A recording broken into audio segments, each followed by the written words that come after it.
Então, meus irmãos e irmãs, texto da primeira carta de Paulo aos Coríntios, capítulo 15. O texto diz assim: irmãos, venho lembrar-vos o evangelho que vos anunciei, o qual recebestes e no qual ainda perseverais. Por ele também sois salvos, se retiverdes a palavra tal como vô-la preguei, a menos que tenhas crido em vão. Antes de tudo vos entreguei o que também recebi, que Cristo morreu pelos nossos pecados, segundo as Escrituras, e que foi sepultado e ressuscitou ao terceiro dia, segundo as Escrituras, e apareceu a Cefas e depois aos 12. Depois foi visto por mais de 500 irmãos de uma só vez, dos quais a maioria sobrevive até agora, porém alguns já dormem. Depois foi visto por Tiago, mais tarde por todos os apóstolos, e afinal, depois de todos, foi visto também por mim como por um nascido fora de tempo, porque eu sou o menor dos apóstolos, que mesmo não sou digno de ser chamado apóstolo, pois persegui a igreja de Deus. Verso 12: ora, se é corrente pregar-se que Cristo ressuscitou dentre os mortos, como, pois, afirmam alguns dentre vós que não há ressurreição de mortos? E se não há ressurreição de mortos, então Cristo não ressuscitou. E se Cristo não ressuscitou, é vã a nossa pregação, e vazia a vossa fé. E somos tidos por falsas testemunhas de Deus, porque temos asseverado contra Deus que ele ressuscitou a Cristo, ao qual ele não ressuscitou, se é certo que os mortos não ressuscitam. Porque se os mortos não ressuscitam, também Cristo não ressuscitou. E se Cristo não ressuscitou, é vã a vossa fé, e ainda permaneceis nos vossos pecados. E ainda mais, os que dormiram, ou seja, os que morreram em Cristo, pereceram. Verso 19: se a nossa esperança em Cristo se limita apenas a essa vida, somos os mais infelizes de todos os homens. E verso 20: mas de fato Cristo ressuscitou dentre os mortos, sendo ele as primícias dos que dormem. Louvado seja o Senhor pelo bendito, inegável, insofismável fato da ressurreição de Jesus. Mas de fato Cristo ressuscitou dentre os mortos, sendo ele as primícias dos que dormem. Que o Senhor Jesus, que Deus por seu Espírito visite profundamente nosso coração nessa hora, enquanto refletirmos sobre esse texto tão especial e precioso da palavra de Deus. Você pode se assentar. Irmãos queridos, irmãs, falar da ressurreição é pensar sobre um tema que a gente afasta das nossas conversações rotineiras: a morte. Claro, porque é o tipo do assunto que não é um assunto gostoso de se considerar. Hoje, lá no nosso almoço de Páscoa, na nossa casa, lá em Itaipu, reunidas várias belíssimas senhoras à mesa, aquela maravilhosa senhora, minha sogra, olhos brilhantemente azuis, de quem minha esposa querida herdou os olhos na mesma coloração, Dona Irma, a Cíntia e cadê a Moniquinha? Está por aí em algum canto, imagino que esteja por aí. O assunto apareceu do nada. Meu querido genrinho Fabinho e as meninas também, de repente a conversação tão gostosa se tornou meio funesta. Seguro de vida e não sei mais o que, essas coisas de que se deveria tratar com um pouco mais de naturalidade, mas que definitivamente não é o tipo da conversação que faz bem ao coração e à alma de qualquer um de nós, na normalidade da nossa psique. Vejam o que sobre a morte disse José Wilker, que que faleceu muito recentemente, grande ator, que partiu de maneira super súbita. Ele disse o seguinte: a morte está para a vida como a única real certeza, que às vezes se prenuncia e às vezes chega de surpresa. Ironia das ironias, ele que disse estes termos a respeito da morte, foi colhido por ela de maneira não anunciada, total surpresa. Sobre a morte, Pedro Bial, com licença da citação, grande jornalista, até que derivou para ser âncora do chamado, vulgarmente conhecido, BBB, uma das experiências mais lamentáveis e descartáveis da televisão e da cultura brasileira, mas um grande jornalista. Sobre a morte ele disse o seguinte num texto mais longo: de uma hora para outra, tudo termina numa colisão na freeway, numa artéria entupida, num disparo feito por um delinquente que gostou do seu tênis. Qual é? Morrer é um xiste, que significa uma piada. Obriga você a sair no melhor da festa, sem se despedir de ninguém. Que pegadinha macabra! Você sai sem tomar café e talvez não almoce. Caminha por uma rua e talvez não chegue na próxima esquina. Começa a falar e talvez não conclua o que pretende dizer. Quem sabe, nossa querida garotada que prefere sentar mais ali em cima, da Beta, me diga o seguinte: Theo, isso é conversa de cinquentão, de sessentão, que começa a refletir mais aceleradamente sobre essas coisas, porque aquela senha, nunca esqueço aqui da coreografia do pastor Jeremias, que você tem em suas mãos, cujo número não se conhece exatamente, parece que começa a ferver nas suas mãos. Quero dizer para vocês o seguinte: li esses dias, Jornal Globo, de quarta-feira dessa semana, o seguinte, não é para assustar vocês não, mas é para vocês tomarem em conta esse texto no qual a gente está refletindo. Texto da matéria: envelhecimento do cérebro começa a partir dos 24 anos. Atenção vocês, cuidem-se, porque essa indesejada das gentes chega muito mais cedo do que lhes poderia parecer. E segue-se aqui um texto interessantíssimo sobre uma pesquisa recente a propósito a respeito da morte, que começa a acompanhar os mais jovens desde os seus 24 anos de idade. Você poderia me dizer o seguinte: mas afinal de contas, o que é que isso tem a ver comigo? Numa noite de celebração da ressurreição, tem a ver com o fato de que, como disse José Wilker e Pedro Bial, a morte é absolutamente certa. E uma questão correlata ao fato certíssimo da morte é que você precisa definir no seu coração e na sua vida, afinal de contas, o que haverá de se passar no pós-morte. Vida louca, vida breve, quero que você me leve. Não é verso bíblico não, é um texto de uma poesia, eu acho que se pode dizer aqui, não sei se por força da minha idade, mas um dos últimos grandes compositores e músicos da música popular brasileira, o Cazuza. Vida louca, vida breve, quero que você me leve. Na igreja de Corinto havia um grupo que frequentava assiduamente as reuniões, certamente, mas que discutia o fato da ressurreição. E havia uns outros tantos que aceitavam a realidade da ressurreição, sem contudo viverem a experiência que se desdobra a partir do fato da ressurreição.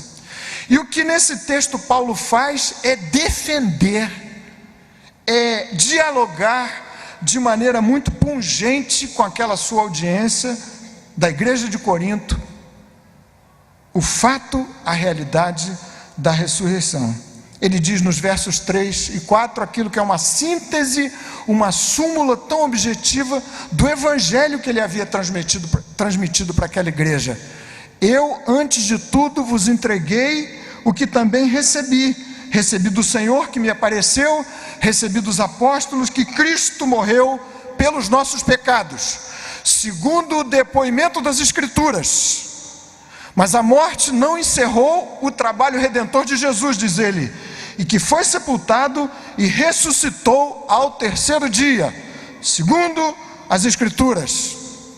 E então Paulo começa por dizer o seguinte: meus queridos irmãos, e vocês que não acreditam no fato da ressurreição, saibam que uma primeira grande e eloquente evidência da ressurreição de Jesus é que a ressurreição foi prevista, predita profeticamente mais de 1000 anos antes de acontecer, muito mais do que isso, e depois mais proximamente daquele fato, salmos messiânicos, Isaías e tantos outros profetas, aconteceu segundo as Escrituras. E a primeira irrefutável evidência que Paulo traz a lume na discussão, no debate com aqueles cristãos da igreja de Corinto a respeito da ressurreição do Senhor é o depoimento das Escrituras. Jesus morreu segundo as Escrituras, ressuscitou segundo as Escrituras. Mas Paulo enuncia e traz para aquela discussão difícil um segundo grande argumento.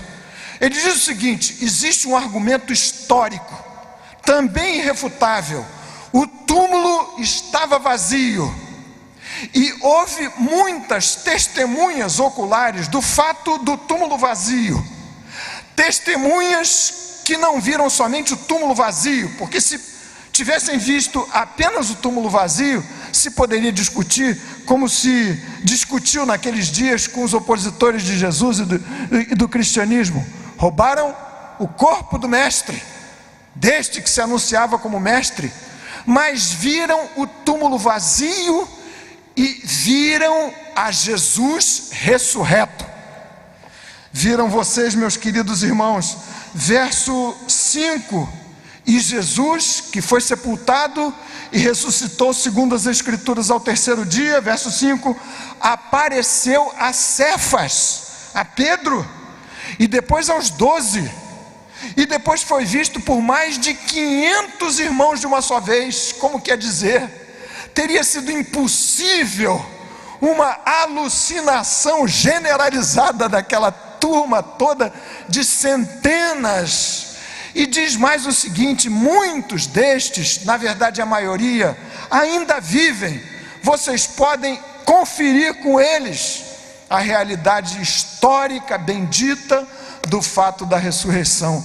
Túmulo vazio, o Senhor Jesus visto, ressurreto por muitos irmãos.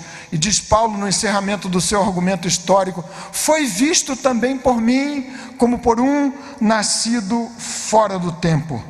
Mas, meus irmãos e irmãs, confesso para vocês que há tanta argumentação, tantos livros belíssimos, bonitos, maravilhosos.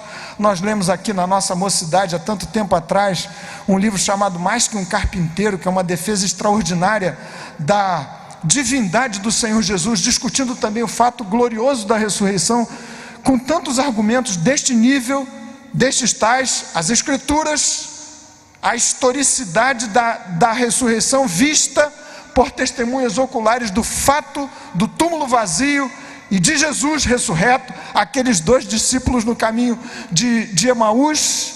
Mas há um terceiro grande argumento e definitivo argumento que Paulo traz aqui para essa discussão com a igreja de Corinto. Esse argumento trata do impacto, dos reflexos do fato da ressurreição na vida de uns e de outros que creem em Jesus, o Jesus vivo, o Jesus ressurreto. A vida não pode marchar da mesma forma na experiência daqueles que passam por um encontro com Jesus vivo e ressurreto. Uma mudança extraordinária de vida aconteceu. E Paulo começou a enumerar vários dos exemplos a partir da sua própria experiência pessoal. Veja, por exemplo, comigo, verso 32, 33 e 34 desse texto. Ele diz: a vida mudou completamente, e há aqui uma entrega de vida e de morte que não poderia acontecer não houvera Jesus de fato ressuscitado. Ninguém morreria, ninguém colocaria sua cabeça a prêmio por um embuste, por uma mentira, por alguma coisa que não se pudesse testar, comprovar, viver e experimentar. Verso 32, 33 e 34, ele diz assim: se como homem lutei em Éfeso com feras, que me aproveita isso? Se os mortos não ressuscitam, comamos e bebamos, que amanhã morreremos. Diz Paulo: eu me expus pelo Evangelho de Jesus vivo. Não faria o menor sentido me dedicar, me expor, lutar em Éfeso por amor do Evangelho de Jesus, a menos que Jesus tivesse de fato ressuscitado de entre os mortos.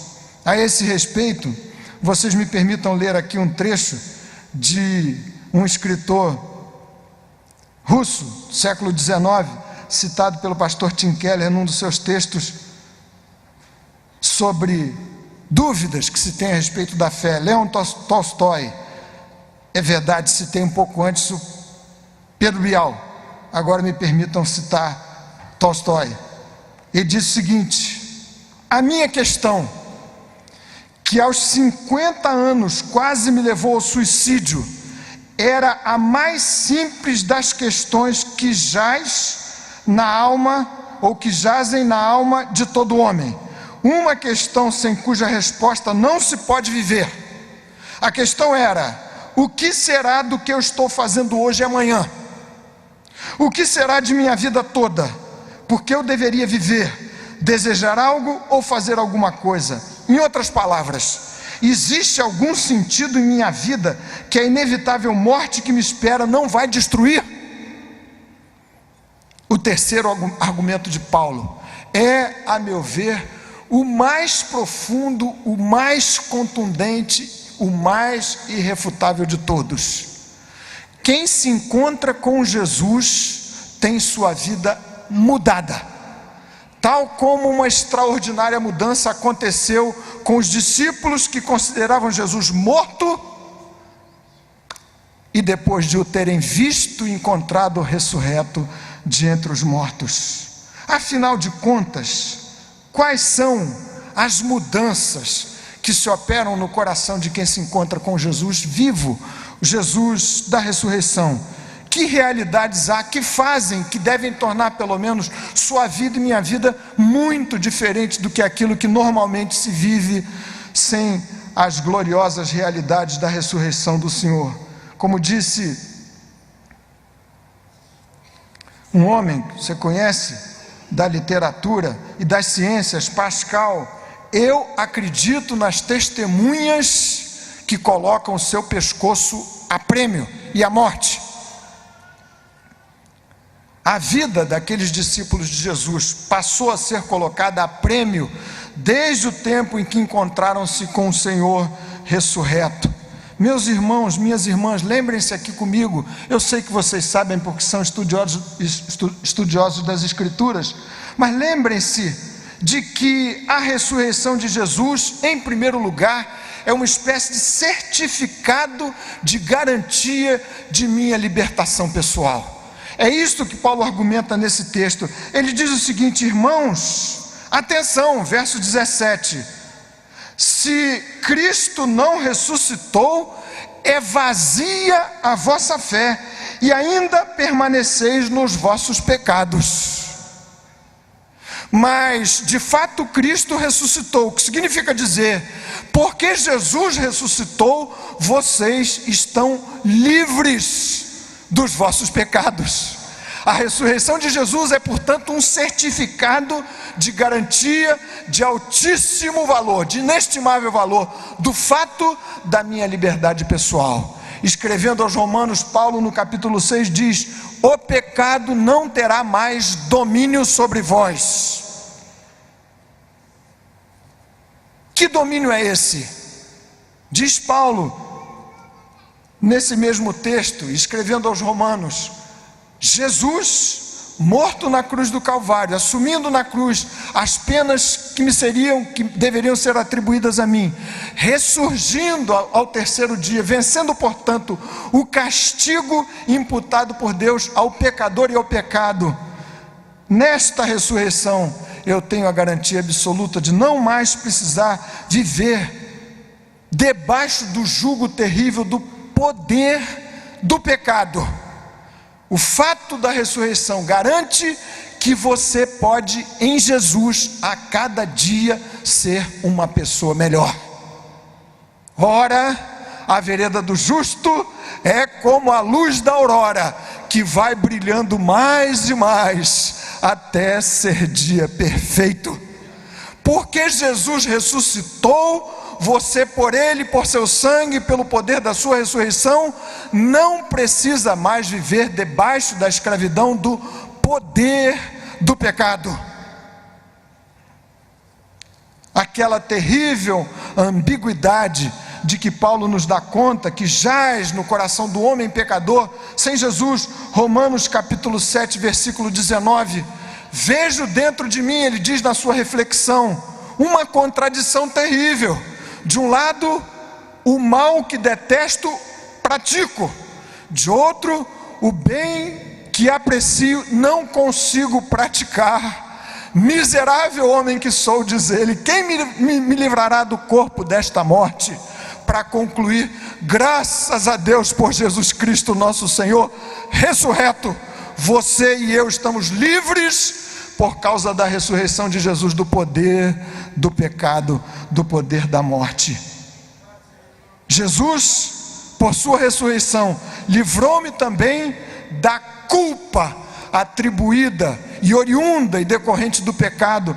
O escritor aos Hebreus capítulo 2, versículo 14 e 15, diz que Jesus, que morreu e ressuscitou por mim, livrou-me de um jugo horroroso, de culpa associada ao medo da morte, escravos por toda a vida por conta do medo da morte.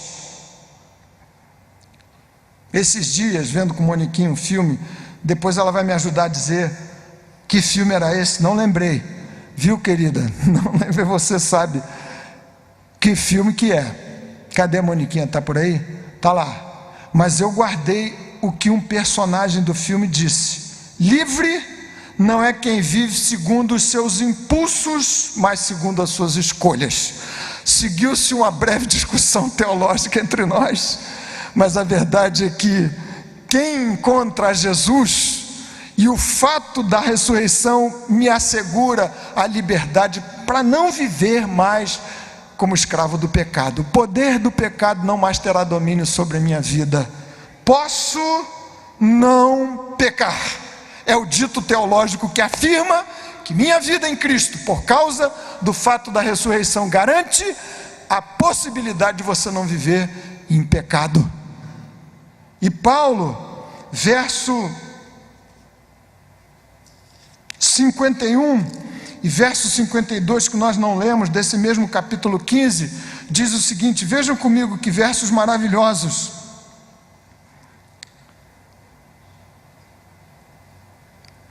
Eis que vos digo um mistério, nem todos dormiremos, mas transformados seremos todos, no momento, no abrir e fechar de olhos, ao ressoar da última trombeta, a trombeta soará, os mortos ressuscitarão incorruptíveis.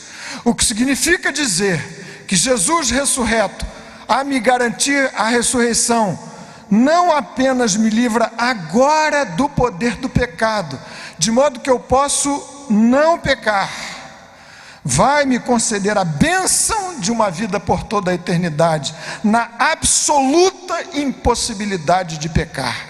Não posso pecar.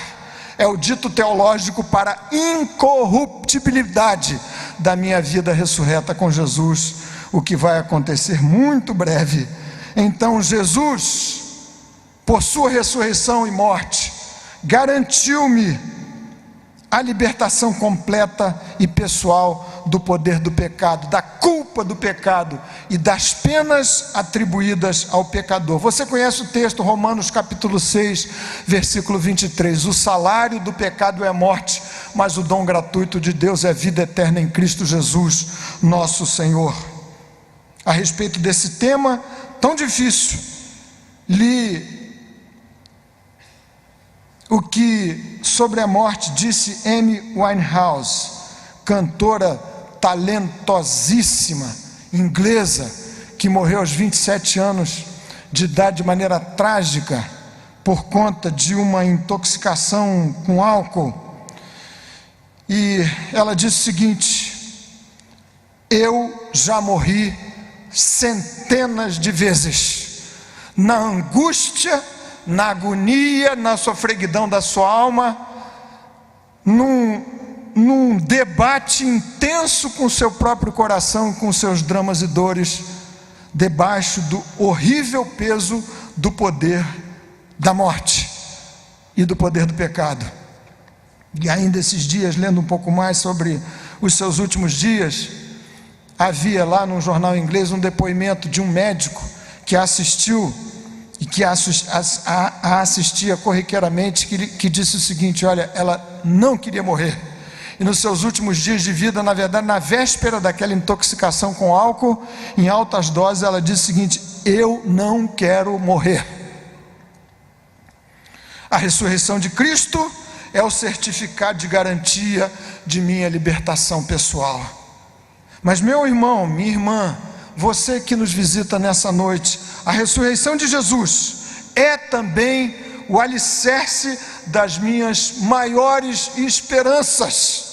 Diz Paulo assim, verso 19, que nós lemos: se Jesus não ressuscitou, se Cristo não ressuscitou, é vã a vossa fé, nossa pregação é vazia. Verso 18, e ainda mais, os que morreram em Cristo pereceram, acabaram, sumiram definitivamente.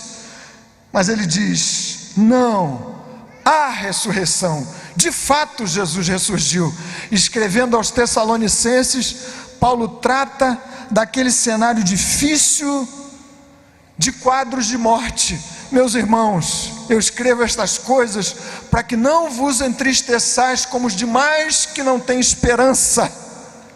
E passa a descrever o fato glorioso da nossa ressurreição no Senhor Jesus. A ressurreição de Cristo, além de ser um certificado de garantia de minha libertação pessoal do pecado, do poder do pecado, das penas do pecado, da culpa do pecado, é também o alicerce das minhas maiores esperanças. Viram aqui versos 53 e 54? Vejam só que versos lindos. Porque é necessário que este corpo corruptível se revista de incorruptibilidade, e o que é mortal se revista de imortalidade. Então se cumprirá a palavra que está escrita: tragada foi a morte pela vitória. Onde está, ó morte, a tua vitória? Onde está, ó morte, o teu aguilhão? O aguilhão da morte é o pecado, e a força do pecado é a lei. Graças a Deus que nos dá a vitória por intermédio de nosso Senhor Jesus Cristo. A ressurreição de Jesus alicerça as minhas maiores esperanças, as grandes e muito bem fundamentadas esperanças de vida, e de vida para além desta vida, vida para a eternidade. Já que citei tanta gente aqui, me permitam citar Steve Jobs, que num célebre discurso numa grande universidade americana, por sinal, um dos nossos irmãos aqui estudou por lá fazendo seu doutorado, em 2005, ele disse o seguinte, num discurso a um grupo de formandos: lembrar que estarei morto em breve é a ferramenta mais importante que já encontrei para me ajudar nas grandes escolhas da vida. Sem dúvida, pensamento interessantíssimo, inteligente. de um gênio que passou aqui por esta vida e por essa terra. Mas pensando sobre esse texto, me veio ao coração o seguinte: é claro que eu preciso administrar a minha vida, as grandes decisões da minha vida, as encruzilhadas do meu caminho, do meu percurso com Deus, com Jesus, considerando que esta é uma jornada brevíssima. Mas mais que isso, preciso considerar que para além desta breve jornada, haverá uma jornada por toda a eternidade, um reino a ser vivido, gozado plenamente com Jesus, e pelo qual e por cujos valores nesta vida vale a pena orar, batalhar, fazer missão, lutar, brigar, evangelizar. É porque Jesus ressuscitou. O nosso trabalho no Senhor Jesus não é vão. Se a morte apagar tudo isso, se não houvesse a esperança da ressurreição em Jesus, qual seria o sentido dos nossos esforços à busca e em vista de um mundo mais justo, melhor? Qual seria o sentido da nossa pregação? É isso que Paulo diz: tratar-se-ia de um embuste, uma mentira, mas Cristo de fato ressuscitou, e isso nos alcança de maneira profunda, poderosa, gloriosa, como marca de alicerce fundamental das minhas maiores esperanças. E esse texto tão precioso e bendito nos traz uma outra, terceira afirmação, que tem que mudar meu modo de viver à vista do fato da ressurreição. Diz Paulo: a ressurreição de Jesus me dá a posse antecipada da vitória sobre todos os inimigos.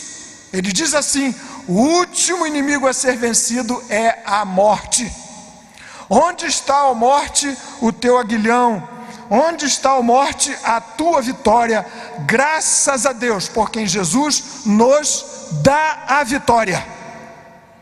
E talvez você pudesse, refletindo comigo aqui, dizer: não, mas essa é uma vitória a ser alcançada no pós-morte. O texto é presente, graças a Deus que nos dá a vitória em Jesus ressurreto. Você pode ler Efésios capítulo 2, versículo 6, diz Paulo o seguinte: Jesus, na obra da redenção, que tem o seu clímax na operação da ressurreição do Senhor, me fez assentar nos lugares celestiais, e Deus o Pai, o Todo-Poderoso, nos ressuscitou com Ele. É vida vitoriosa desde já, na antecipação da derrota definitiva e completa daquele último inimigo a ser vencido pelo Senhor, a morte. Já venceu, já foi vencida, mas a consumação de todas as coisas será o atestado completo da posse bendita desta grande vitória. Verso 57, vale a pena nós lermos outra vez. Graças a Deus que nos dá vitória por intermédio de nosso Senhor Jesus Cristo. Graças a Deus que nos dá a vitória por intermédio de nosso Senhor Jesus Cristo. A ressurreição de Jesus foi por Paulo defendida na lembrança dos argumentos da própria Escritura.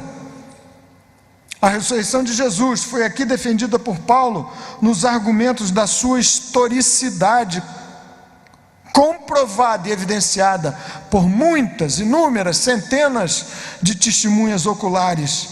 Mas Paulo diz: a ressurreição produz uma vida nova. Existe um poder de Deus no fato da ressurreição, o poder que Paulo disse desejar experimentar mais e mais a cada dia. Carta aos Filipenses: para o conhecer, e o poder da sua ressurreição, que muda a vida, que muda o ser, que redireciona as ambições, que motiva a missão, que restaura o coração e a alma, que lastreia as minhas maiores esperanças, que me faz livre para ser melhor a cada dia, livre do poder do pecado, livre do medo da morte, livre das culpas do pecado, livre, enfim, das penas do pecado. Poder da ressurreição que antecipa a gloriosa vitória que será minha em Cristo Jesus no tempo da escatologia, tempo próximo, aliás. Meu irmão, minha irmã, você que está aqui hoje, quem sabe pela primeira vez, há pelo menos duas coisas que a gente precisa pensar no encerramento dessa reflexão. Em primeiro lugar, será que você está pronto para esse prelúdio da ressurreição? Ou seja, está você pronto para a morte? Você talvez me diga, mas que pergunta mais tosca, mais bizarra. Como é que eu posso dizer que estou pronto para a morte?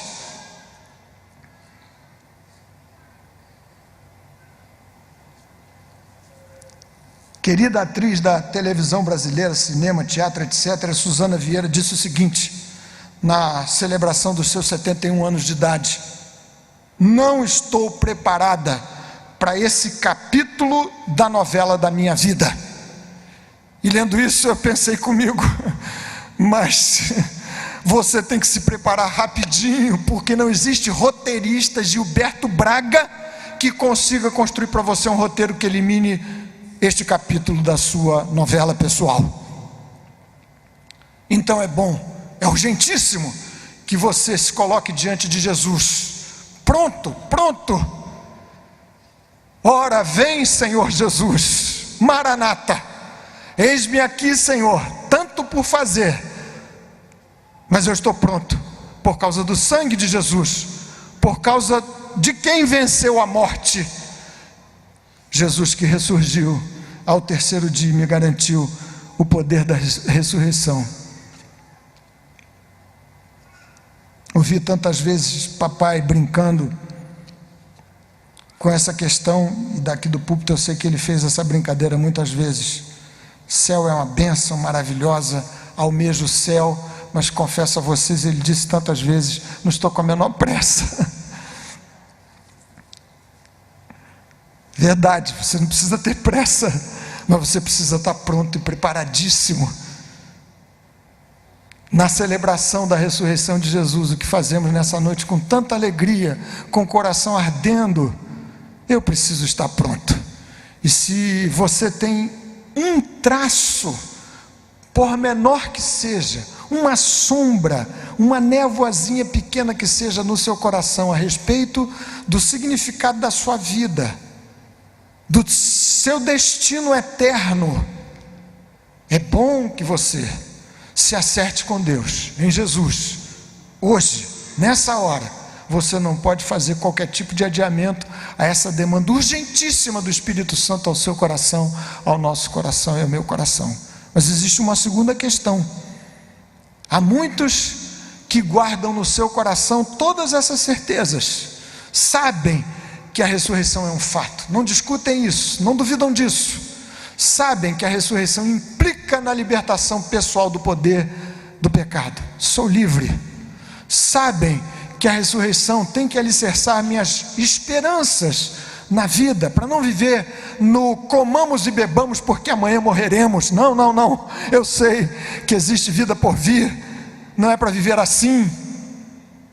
Sabem que a ressurreição me dá posse, ou pelo menos me permite antecipar do gozo das vitórias conquistadas por Jesus na cruz do Calvário e na forma da sua ressurreição pessoal, mas não vivem como se soubessem essas realidades.